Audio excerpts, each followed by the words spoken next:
In the spring of 1834, somewhere in the rolling hills of central Virginia, a discovery was made that would forever change how we understand the depths of human evil. 47 children, ages ranging from 6 to 16, were found chained in a basement beneath what appeared to be an ordinary farmhouse. The children bore no resemblance to each other, spoke different languages, and when questioned, could only whisper one name through their tears: Mother Sullivan. The local sheriff's report, buried for over a century in the Henrico County archives, describes scenes so disturbing that 3 of the investigating officers resigned from duty within a week. What makes this case truly haunting isn't just the horror of what was found, but the chilling realization that Constance Sullivan had been operating her twisted enterprise for over 2 decades without detection. The children called her Mother, but the truth behind that title would prove far more sinister than anyone could have imagined.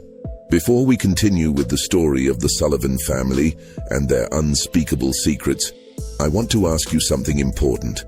This channel isn't for everyone, only for the bravest souls who dare to confront the darkest chapters of American history. If you've made it this far, you're not like most people. You understand that some truths are too horrifying to ignore, no matter how much they disturb us. So hit that subscribe button and join our community of true mystery seekers. And tell me in the comments, what state are you listening from? Are you brave enough to hear stories like this from your own backyard?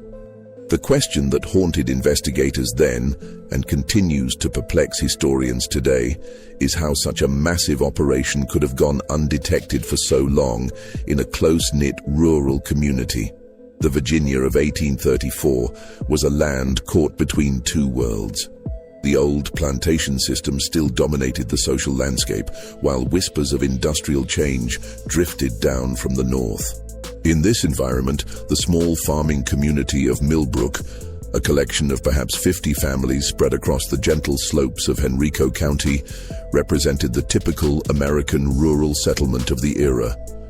Most residents farmed tobacco or corn, traded at Henderson's general store, and gathered for social events at the one-room schoolhouse that doubled as a community meeting hall. The Sullivan property sat on the outskirts of this community, a modest 2-story wooden farmhouse surrounded by nearly 200 acres of prime agricultural land. To any traveler passing along the dusty road that connected Millbrook to Richmond, the Sullivan farm appeared utterly unremarkable.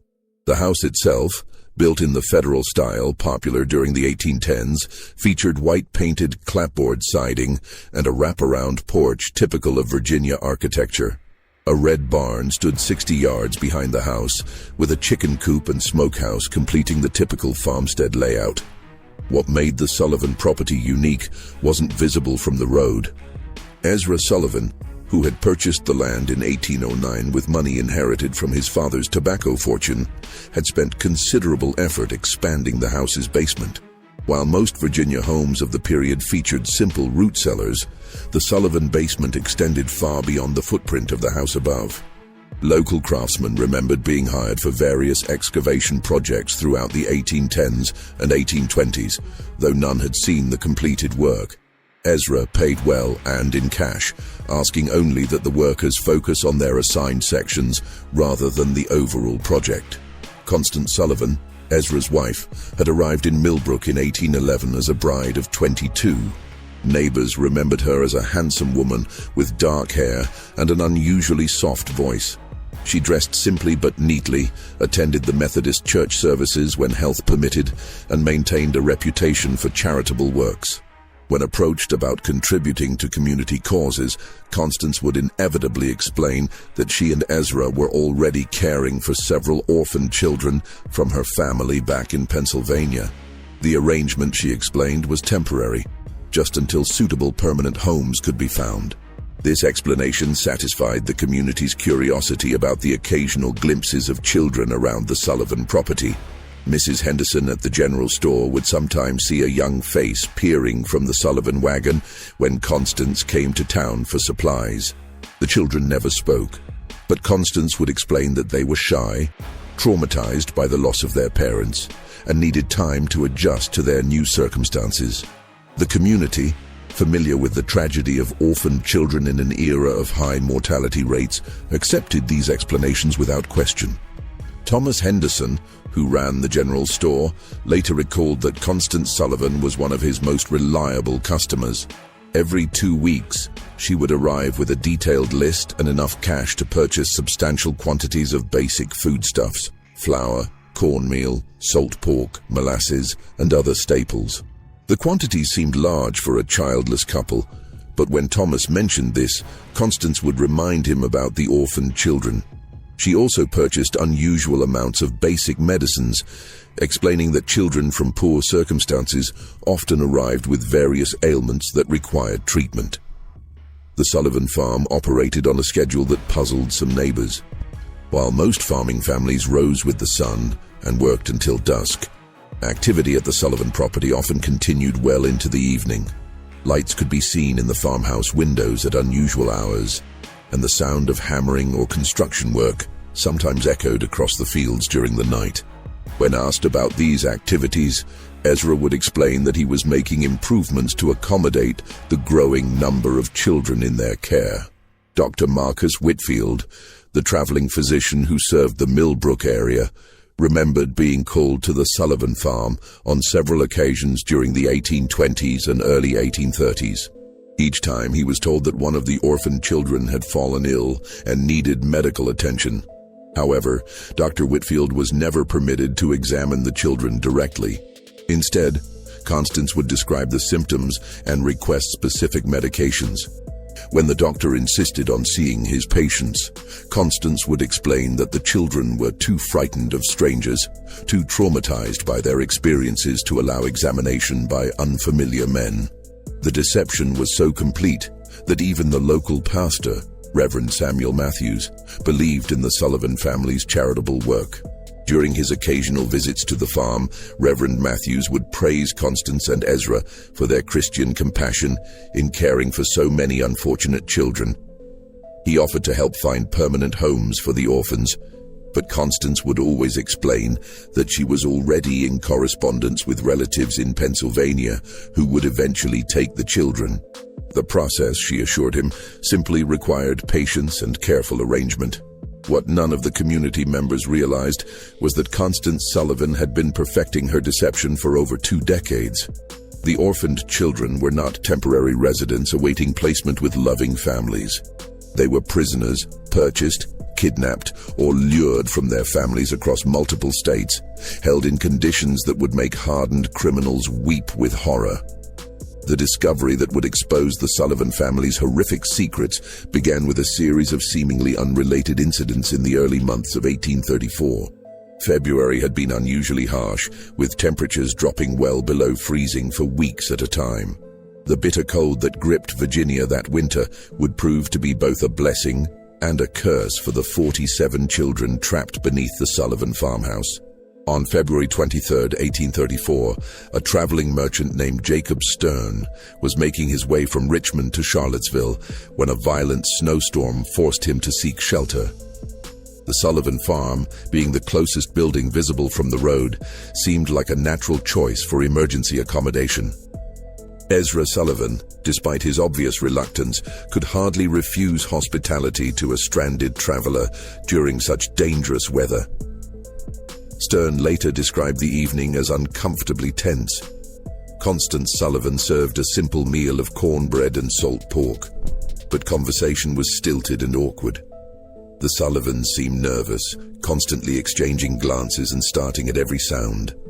When Stern asked about the children he had been told lived on the farm, Constance explained that they were all sleeping and mustn't be disturbed. The children, she said, had been ill with fever and needed their rest. What disturbed Stern most was the sound. Throughout the night, as he lay on a makeshift bed in the Sullivan parlor, he could hear what sounded like muffled crying coming from beneath the floor. When he mentioned this to Ezra the next morning, Sullivan claimed it was probably just wind whistling through gaps in the foundation. The sound was common in old houses, especially during cold weather. Stern accepted this explanation, but something about the Sullivans' manner continued to trouble him. The second incident occurred 3 weeks later on March 15th. Mary Catherine Flynn, a young Irish immigrant traveling with her family to seek work in the tobacco fields around Richmond, became separated from their group during a river crossing. Exhausted and frightened, she made her way to the Sullivan farm as darkness fell. Constance Sullivan took her in, offering food and shelter for the night. Mary Catherine was never seen alive again. When her family reported her missing to the sheriff in Richmond, they described their last known location and the direction Mary Catherine had been heading. A search party was organized, but the vast expanses of Virginia wilderness made finding a single missing person nearly impossible. The search was called off after a week, and Mary Catherine Flynn was presumed to have died of exposure or been killed by wild animals. The final incident that would lead to the discovery occurred on April 2, 1834. A local farmer named William Hutchinson was hunting rabbits in the woods that bordered the Sullivan property when he heard something that stopped him cold.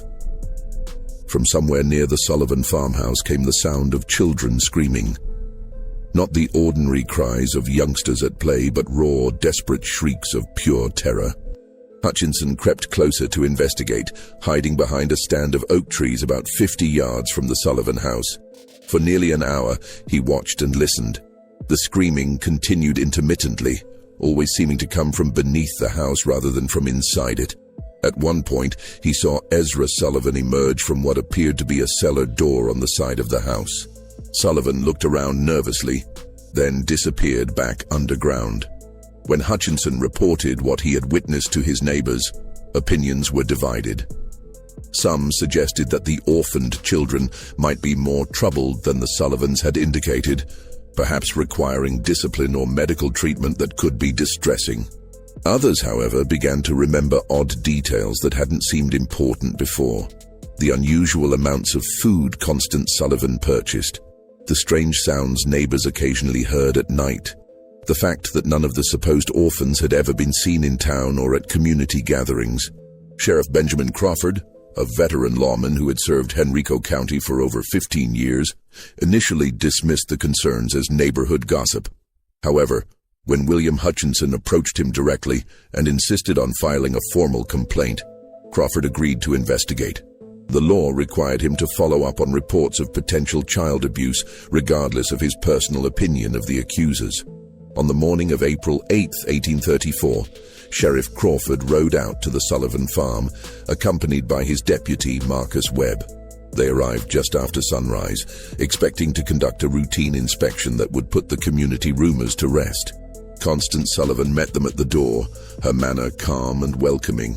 She invited the officers inside for coffee and expressed concern about the gossip circulating in the community. The conversation began normally enough. Constance explained again about the orphaned children, showed the officers letters she claimed to have received from relatives in Pennsylvania, and offered to arrange for the children to meet with Sheriff Crawford once they recovered from their recent illness. Everything seemed perfectly reasonable until Deputy Webb asked to use the privy. As Webb walked around the side of the house, he noticed something that made his blood run cold. The cellar door that William Hutchinson had seen Ezra Sullivan using was secured with 3 separate padlocks. Heavy chains wrapped around the door handles, and the wood around the locks showed signs of desperate clawing, as if someone had tried to scratch their way out from the inside. When Webb returned to the house and quietly informed Sheriff Crawford about what he had observed, both men knew they were dealing with something far more serious than community gossip. Crawford politely asked Constance to show them the cellar, explaining that a thorough inspection would help put the rumors to rest. The change in Constance Sullivan's demeanor was immediate and chilling. Her face went pale, her hands began to tremble, and she began stammering about how the cellar was dangerous, how the children weren't allowed down there, how there was nothing to see but old farm equipment and storage. That was when they heard it. From somewhere beneath their feet came the sound of children crying, followed by a weak voice calling for help. The sound was muffled but unmistakable, and it was coming from directly below the kitchen where they stood. The immediate aftermath of that first discovery would haunt Sheriff Crawford for the rest of his life. When he and Deputy Webb forced open the cellar door, the stench that rose from the darkness below was overwhelming. A mixture of human waste, unwashed bodies, and something else that Crawford later described as the smell of despair itself. The basement that Ezra Sullivan had spent over 2 decades constructing was a masterpiece of calculated cruelty. The main chamber stretched far beyond the footprint of the house above, extending into the earth like an underground warren. Stone walls, carefully mortared and designed to muffle sound, created a series of interconnected rooms.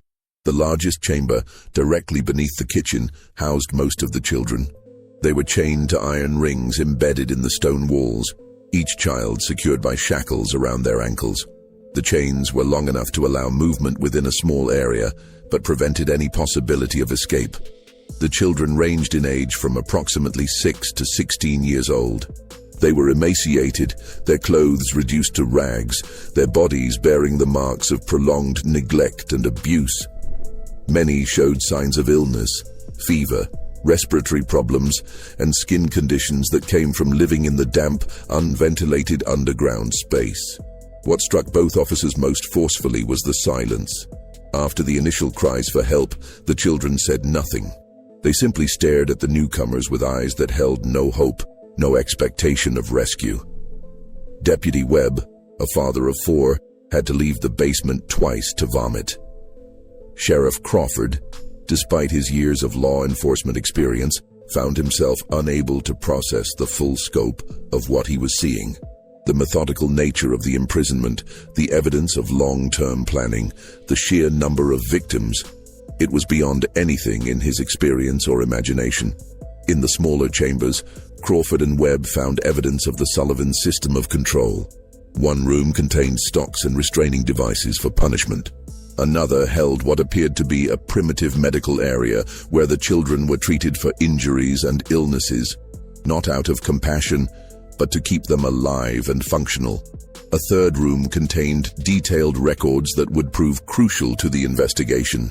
Names, ages, dates of arrival, and notes about each child's condition and behavior. The records revealed the scope of the Sullivan operation. Children had been arriving at the farm regularly since 1812, shortly after Constance Sullivan came to Millbrook. The sources varied. Some were orphans purchased from overwhelmed poorhouses. Others were runaways lured by promises of food and shelter, and still others appeared to have been simply kidnapped from their families. The record showed that over the years, more than 90 children had passed through the Sullivan basement. The obvious question, what had happened to the others, was answered in the most horrifying way possible. In a separate chamber, reached through a narrow passage that required crawling. Crawford and Webb found the remains of at least 36 children. Some appeared to have died from illness or malnutrition. Others showed signs of violence. All had been buried in shallow graves beneath the basement floor, their bodies covered with lime to control odor and decay. The investigation that followed the initial discovery would continue for months, as authorities struggled to understand how such a massive criminal enterprise had operated undetected for over 2 decades. The answer lay in Constance Sullivan's genius for deception and her understanding of human psychology. She had created a persona that was almost perfectly designed to avoid suspicion in a rural 1830s community. The character of the charitable woman caring for orphaned children appealed to the community's Christian values while explaining away any unusual aspects of the Sullivan household. The story of traumatized children who were too frightened to interact with strangers provided a ready excuse for why the supposed orphans were never seen in public. The claim that permanent homes were being arranged with distant relatives explained why the children never seemed to leave the farm. Even more cleverly, Constance had created multiple layers of protection for her operation. The children were taught to call her mother, ensuring that if anyone ever overheard them, it would seem like a natural family relationship. The few times children had been glimpsed by outsiders, they had been carefully coached to remain silent and appear shy rather than terrified. The substantial food purchases were explained by the presence of multiple children, while the medical supplies were justified by the supposed poor health of orphaned youngsters. The physical setup of the operation was equally well planned. The basement construction had been spread over many years, with different workers handling different aspects of the project. No ramifications. The soundproofing was effective enough that even close neighbors rarely heard anything suspicious, and when they did, the sounds could be explained as ordinary farm activities or the normal noise of children playing. Perhaps most disturbing was the psychological control system that Constance had developed. The children were told that they had been abandoned by their families, that no one was looking for them, and that the outside world was dangerous and hostile. Those who behaved properly were given slightly better food and living conditions. Those who caused trouble were subjected to punishments that served as examples to the others. Over time, most of the children accepted their captivity as simply the way their lives were meant to be. The community's reaction to the discovery was one of complete shock and disbelief. Many residents initially refused to believe that Constance Sullivan, the quiet woman who had lived among them for over 20 years, could be capable of such monstrous acts. Some suggested that she must have been coerced by her husband, or that the whole situation was somehow a misunderstanding. These denials became impossible to maintain as more evidence emerged. The detailed records found in the basement included not just information about the children, but also correspondence with criminal contacts in other states. Constance Sullivan had been part of a network that trafficked in children, buying and selling young victims across state lines. The Sullivan farm was just one operation in a larger criminal enterprise that stretched from Pennsylvania to Georgia. As Sheriff Crawford delved deeper into the Sullivan case, disturbing patterns began to emerge that suggested the operation was far more sophisticated than initially believed. The correspondence found in the basement revealed that Constance Sullivan had been in regular contact with at least 12 other individuals across 5 states, all apparently involved in similar activities.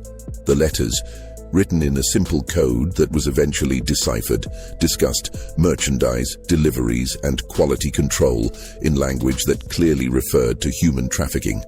One letter, dated just 3 months before the discovery, came from someone identified only as A. Morrison in Philadelphia.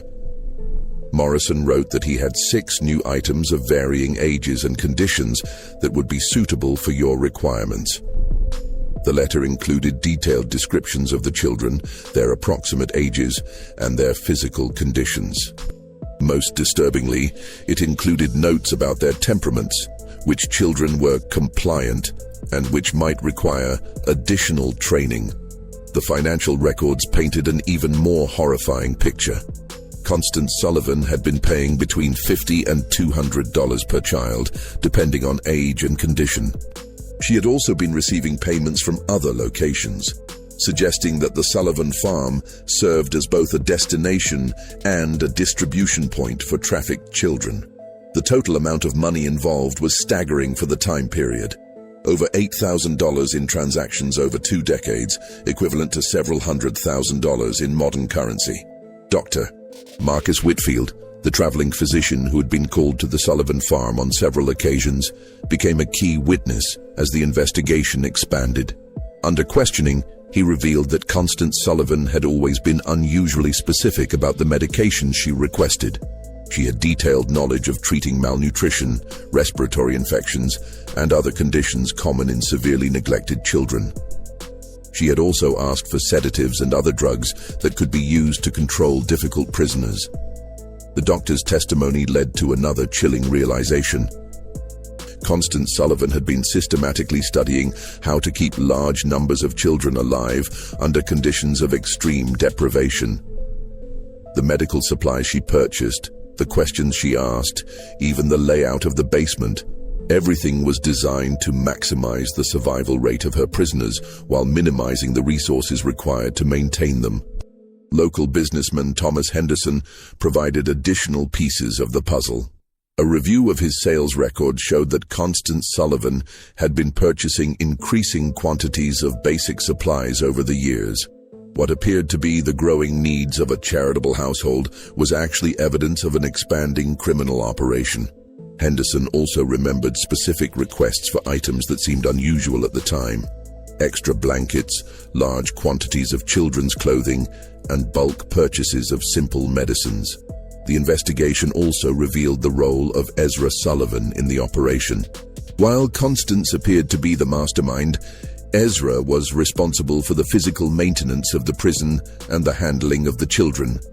Several of the surviving victims, when they were finally able to speak, described him as the enforcer who carried out punishments and maintained discipline. His construction work on the basement hadn't been just expansion. It had been constant refinement of a system designed to hold human beings in captivity. The most disturbing revelation came from analyzing the records of children who had disappeared from the Sullivan farm over the years.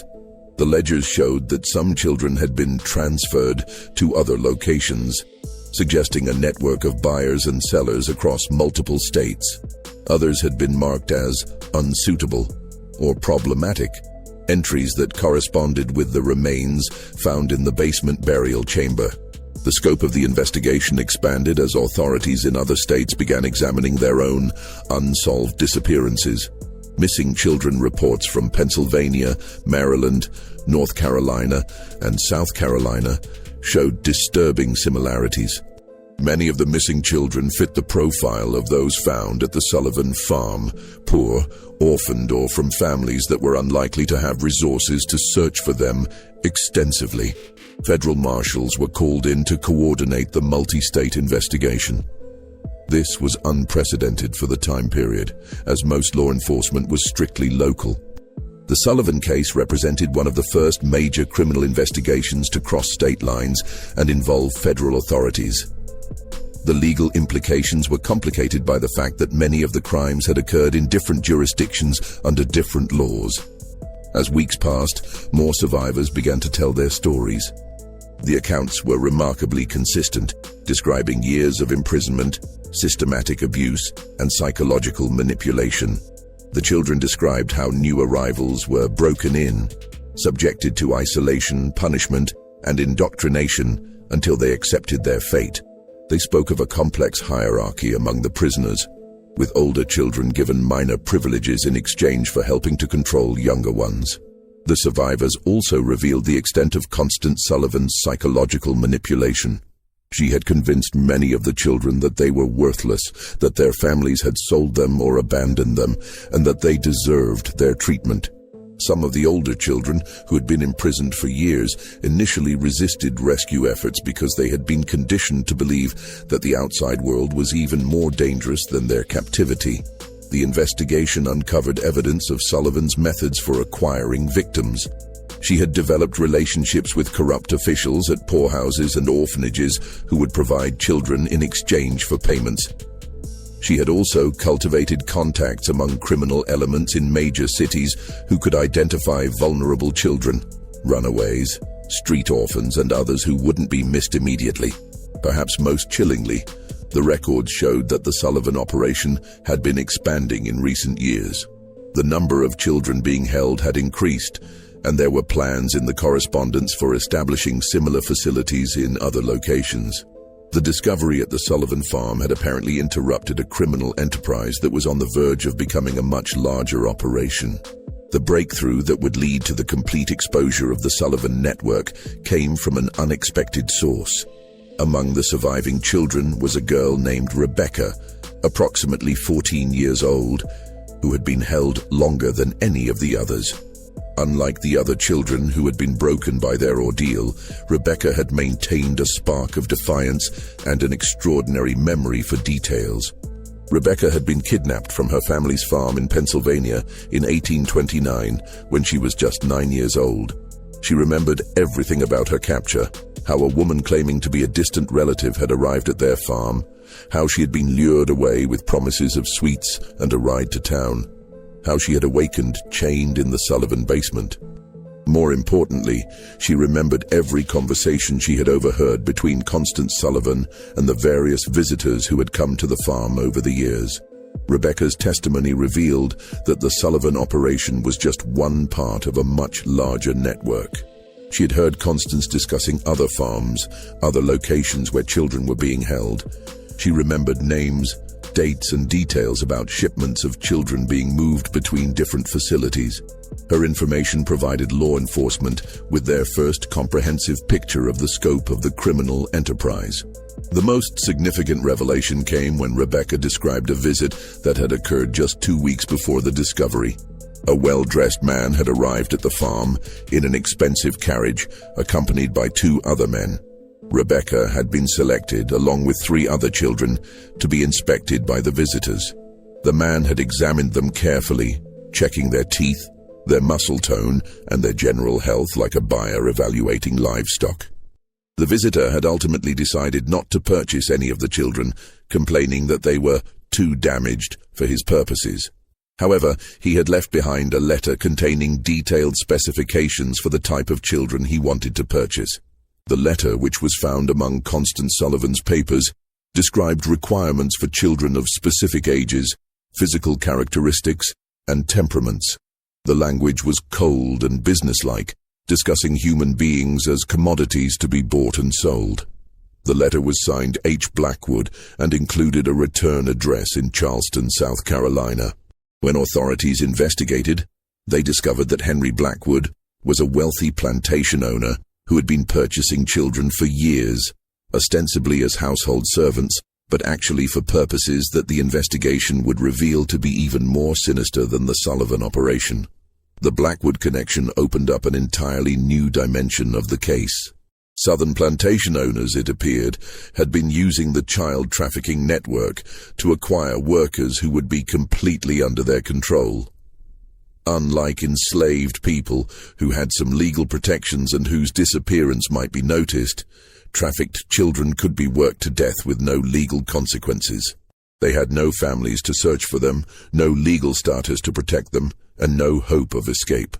The investigation of the Blackwood connection revealed that several other prominent Southern families had been involved in similar purchases. The children were being used not just as laborers, but as subjects for medical experiments, as targets for violent entertainment, and for purposes that the investigators found too disturbing to document fully in their official reports. As the scope of the criminal network became clear, the investigation faced increasing resistance from powerful interests. Several of the families involved in purchasing children had significant political connections and substantial resources to protect themselves. Threats began to be made against investigators, witnesses, and even the surviving children. Sheriff Crawford received anonymous letters warning him to drop the investigation. Deputy Webb was attacked by unknown assailants while walking home from work. Dr. Whitfield found his medical practice suddenly boycotted by several prominent patients. The pressure was clearly designed to intimidate law enforcement and prevent the full extent of the network from being exposed. The situation became even more dangerous when one of the surviving children, a boy named Timothy, who had been providing crucial testimony, disappeared from the temporary shelter where he was being housed. A search was conducted, but Timothy was never found. The message was clear: those who cooperated with the investigation would face severe consequences. Despite the intimidation, the investigation continued. Federal marshals provided additional security for key witnesses and investigators. The surviving children were moved to more secure locations, and armed guards were posted at the Sullivan farm to protect the physical evidence. The case had become a test of whether the American legal system could function when confronted with crimes involving wealthy and powerful perpetrators. The pressure reached its peak when Constance Sullivan herself was found dead in her jail cell. The official cause of death was listed as suicide, but the circumstances were suspicious. Sullivan had been scheduled to testify about the full extent of the criminal network, including the names of all her contacts and customers. Her death eliminated the investigation's most important witness and source of information about the broader conspiracy. The mysterious death of Constance Sullivan sent shockwaves through the investigation team. If powerful interests were willing to eliminate key witnesses, no one involved in the case was safe. The investigation had uncovered a criminal enterprise so vast and so well connected that it posed a threat to some of the most prominent families in American society. Just when it seemed that the investigation might be derailed by intimidation and violence, an unexpected development changed everything. A former employee of Henry Blackwood, motivated by guilt over what he had witnessed, came forward with evidence that would blow the case wide open. The employee, a man named Samuel Pierce, had worked as an overseer on the Blackwood plantation and had detailed knowledge of the children who had been purchased from the Sullivan network. Pierce brought with him documents that proved the connection between the Sullivan operation and the Southern buyers. More importantly, he had witnessed the fate of many of the children who had been sold to plantation owners. His testimony would provide the final pieces of the puzzle and expose the full horror of what had been happening to America's most vulnerable children. Samuel Pierce's testimony before the federal grand jury in Richmond would go down as one of the most disturbing accounts in American legal history. Pierce, a man in his 40s with weathered hands and haunted eyes, had worked for Henry Blackwood for over a decade. What he had seen on the Blackwood plantation and what he revealed about the fate of the Sullivan children shocked even the seasoned investigators who had thought they understood the scope of the criminal enterprise. Pierce described how the Blackwood plantation operated two separate systems. The main plantation used enslaved labor for cotton production, operating under the typical, though brutal, economic model of Southern agriculture. However, Blackwood had also established what Pierce called the experimental quarters, a separate facility where the trafficked children were held for purposes that had nothing to do with agricultural production. The children purchased from the Sullivan network were used as subjects for medical experiments that Blackwood conducted with several associates, including 2 physicians from Charleston Medical College.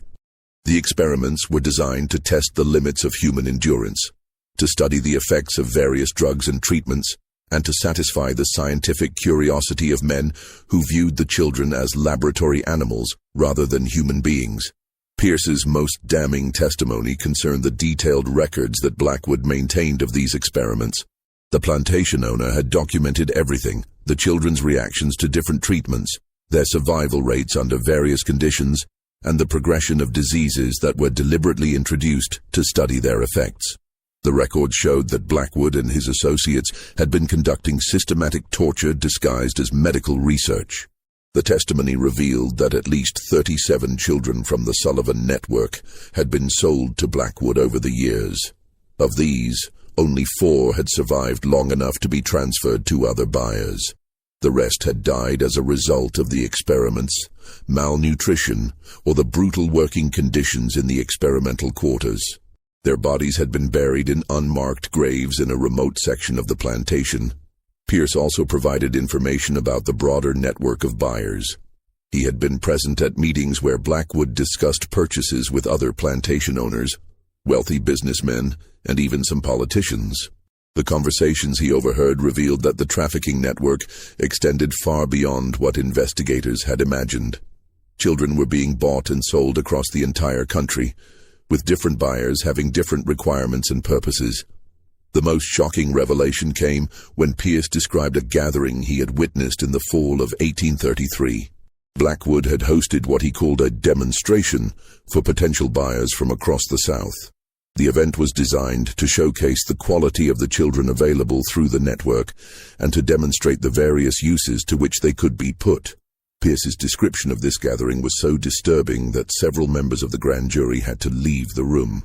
The demonstration had included displays of the children's ability to perform various types of work, their responses to different forms of punishment and control, and their suitability for different types of exploitation. The buyers had been encouraged to examine the children closely, to test their reactions, and to place orders for specific types of victims. The entire event had been conducted with the casual, business-like atmosphere of a livestock auction. Pierce's testimony also revealed the financial scope of the network. The prices paid for children varied dramatically based on their age, physical condition, and intended use. Younger children, who could be more easily controlled and conditioned, commanded higher prices. Children with specific physical characteristics or abilities were sold at premium rates. The total amount of money involved in the network was estimated to be in the hundreds of thousands of dollars, a fortune for the time period. The investigation team used Pierce's information to coordinate raids on multiple locations across the South. Federal marshals working with local law enforcement simultaneously struck at plantations, warehouses, and other facilities where trafficked children were being held. The raids were conducted in secrecy to prevent the destruction of evidence and the escape of key perpetrators. The results of the coordinated raids were staggering. Over 100 additional children were rescued from various locations. Physical evidence was seized that documented the full extent of the trafficking network, including financial records, correspondence, and detailed logs of purchases and sales. Several prominent individuals were arrested, including Henry Blackwood, 2 physicians from Charleston Medical College, and a state legislator from Georgia, who had been one of the network's best customers. The evidence seized during the raids painted a picture of systematic evil that shocked the nation. The trafficking network had been operating for over 30 years, had involved dozens of major buyers and sellers, and had victimized hundreds of children. The level of organization and sophistication was unprecedented for any criminal enterprise of the time period. The medical experiments conducted by Blackwood and his associates were documented in horrifying detail. The record showed that the experimenters had deliberately infected children with diseases to study their progression, had tested various poisons and toxins, and had conducted surgical procedures without anesthesia or proper medical training. The children had been treated as disposable research subjects, their lives valued only for the scientific knowledge that could be extracted from their suffering. The investigation also revealed the corruption that had made the network possible. Officials at orphanages, poorhouses, and local governments had been bribed to provide children or to ignore their disappearances. Judges had been paid to declare children abandoned or to approve adoptions that were actually sales. Even some law enforcement officials had been involved in covering up evidence and intimidating witnesses. The legal proceedings that followed would drag on for years, as prosecutors struggled to bring justice to victims of crimes that had occurred across multiple states and jurisdictions. The complexity of the case, combined with the wealth and political connections of many of the defendants, made prosecution extremely difficult. Several key defendants escaped conviction on technical grounds or through the influence of powerful allies. However, the public exposure of the trafficking network had profound effects that extended far beyond the legal proceedings. The Sullivan case became a catalyst for the first federal legislation addressing child trafficking and abuse. It led to reforms in the oversight of orphanages and poorhouses, and to the establishment of new legal protections for vulnerable children. The final resolution of the Sullivan case would take nearly 5 years to complete, but its impact on American society was immediate and profound. The public reaction to the revelations was one of horrified fascination mixed with a determination to prevent such atrocities from happening again. Newspapers across the country covered the story in unprecedented detail, with many publications dedicating entire issues to the investigation's findings. The surviving children faced a long and difficult path to recovery. Most had been held for years and had no memory of life before their captivity. The 47 children rescued from the Sullivan basement required extensive medical treatment, psychological care, and patient work to help them readjust to normal human interaction. Many never fully recovered from their ordeal, carrying physical and emotional scars for the rest of their lives. Rebecca, the 14-year-old girl whose testimony had been crucial to exposing the broader network, became something of a celebrity as news of her courage spread. However, the attention proved overwhelming for someone who had endured such trauma. She was eventually placed with a Quaker family in Pennsylvania, who provided the quiet, supportive environment she needed to heal. Rebecca lived to be 73 years old, eventually marrying and raising a family of her own, but she never spoke publicly about her experiences again after the trial testimony. The legal proceedings revealed the full extent of the corruption that had enabled the trafficking network. Ezra Sullivan, who had been captured during the initial raid, was convicted on multiple charges of kidnapping, imprisonment, and murder. He was executed by hanging in Richmond on November 15, 1836, before a crowd of over 3,000 people. His last words, according to witnesses, were a confession that he had followed the devil's path and a plea for forgiveness from the children he had helped to torture. Henry Blackwood's trial became a sensation that exposed the dark underbelly of Southern plantation society. The medical records seized from his plantation provided evidence of systematic torture and murder that shocked even hardened observers. Blackwood was convicted of multiple murders and sentenced to death, but his execution was delayed for years by appeals and political maneuvering. He eventually died in prison in 1841, reportedly of a heart attack, though some suspected he had been poisoned by associates who feared he might reveal additional secrets.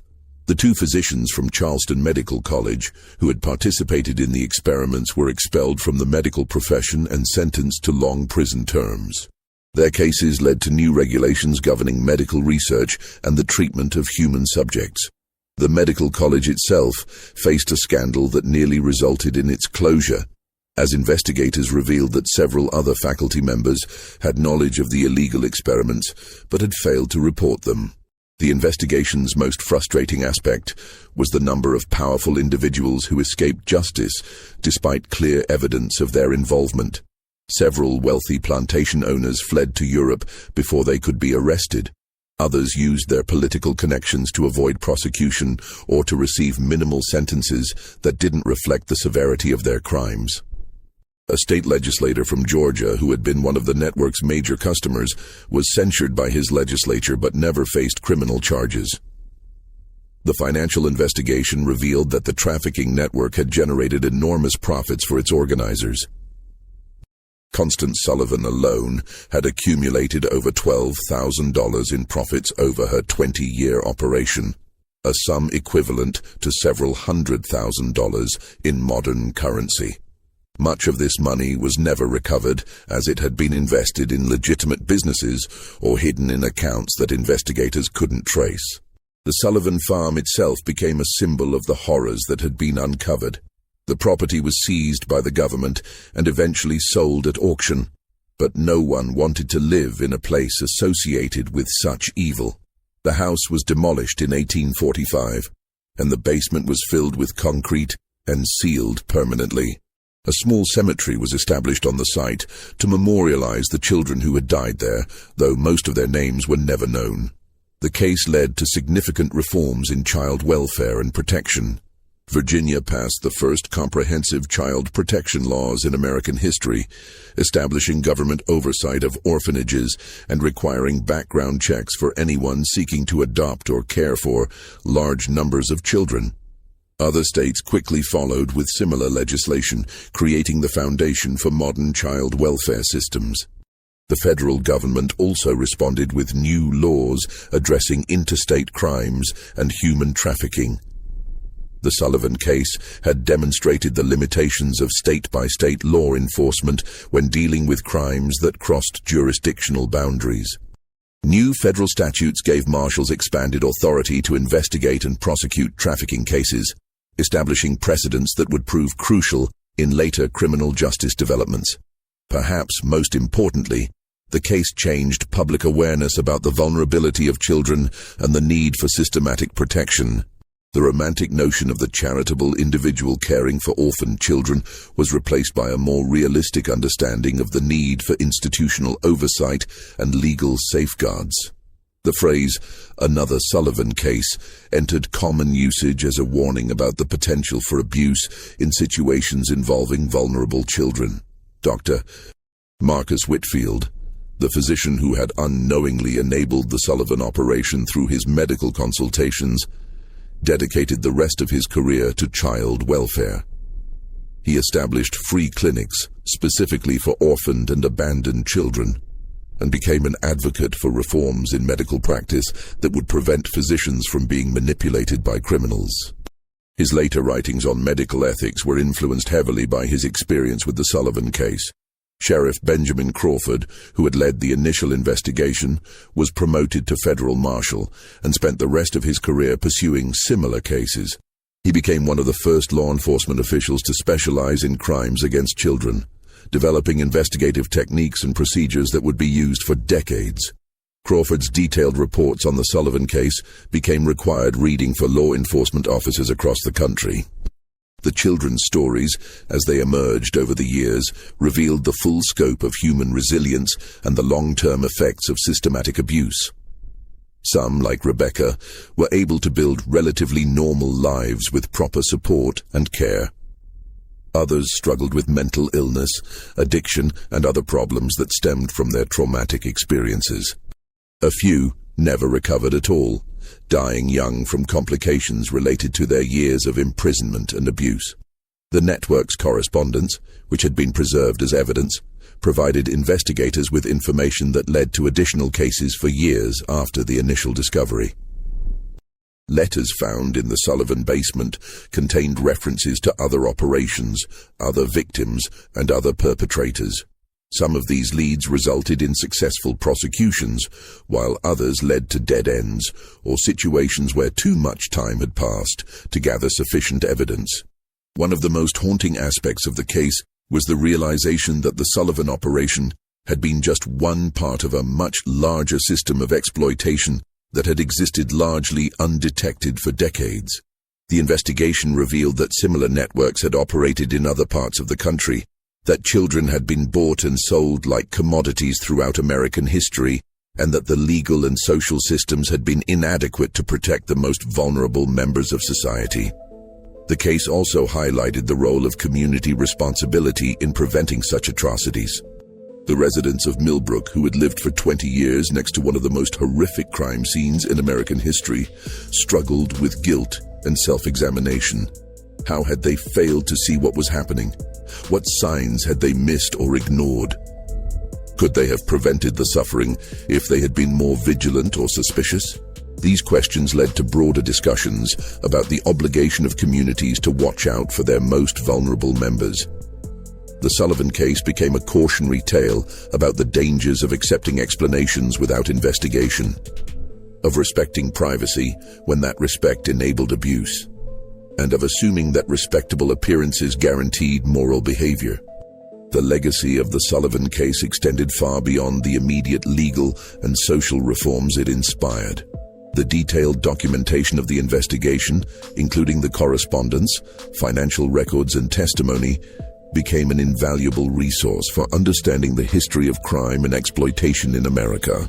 Historians, criminologists, and social reformers would study the case for generations, using it to understand how systematic evil could flourish in apparently normal communities.